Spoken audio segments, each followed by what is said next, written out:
शेतकऱ्यांच्या मुद्द्यावरून आज तुम्ही सगळ्यांनी आंदोलन केलं. पहिलाच दिवस जो आहे तो या शेतकऱ्यांच्या मुद्द्यावरून गाजताना दिसला. बिलकुल शेतकऱ्यांची कर्जमाफी या सरकारने केलेली आहे. ही कर्जमाफी अतिशय बोगस आहे. ही कर्जमाफी नव्हे तर ही कर्ज वसुलीची मोहीम आहे. विधानसभेच्या प्रचारात राज्याचे मुख्यमंत्री असलेले देवेंद्रजी फडणवीस, उपमुख्यमंत्री असलेले एकनाथजी शिंदे साहेब यांनी 7/12 कोरा कोरा कोरा अशी भाषणं केलेली खूप ठिकाणी. आणि मला असं वाटतं कोरा करण्याचं आश्वासन त्यांनी पाळलं, उलटं भोवरा झालेला. आणखी त्याच्यावर आणखी वेगवेगळे कलम वेगवेगळ्या प्रकारचं 7/12 लिहिलं जात आहे. कर्जाची वाढ होते आणि म्हणून मला असं वाटतं ही कर्जमुक्ती महत्वाची आहे. हा 7/12 कोरा गेला पाहिजे. शेतकऱ्यांच्या या भावना आहे आणि त्या आम्ही मला असं वाटतं पायऱ्यावर आंदोलन करून व्यक्त केलेल्या आहे.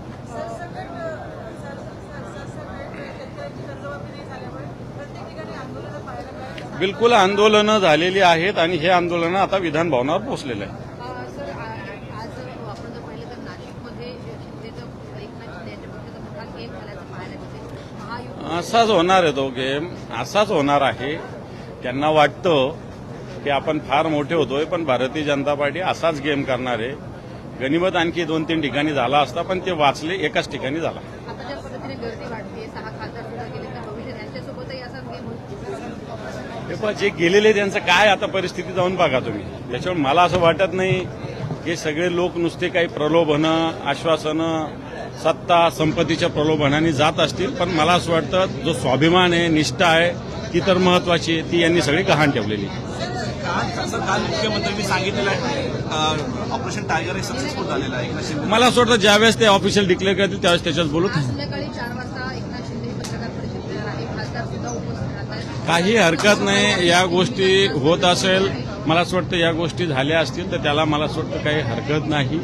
शिवसेना माननीय उद्धवजींच्या नेतृत्वाखाली या लोकांना मतदारसंघात तोंड दाखवायला जागा ठेवणार नाही आणि येणाऱ्या का ज्या वेळेस येतील त्या शिवसेनेचे तरुण लोक आम्ही निवडून आणू.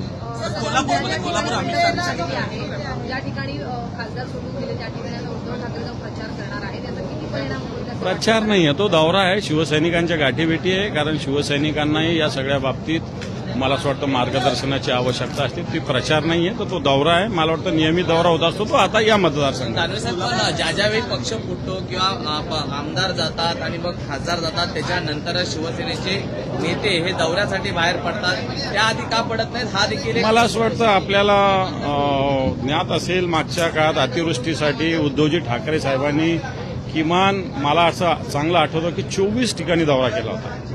आणि त्यामुळे फक्त असं झाल्यावरच उद्धवजी फिरतात किंवा शिवसेने नेते फिरतात हे चुकीचं आहे.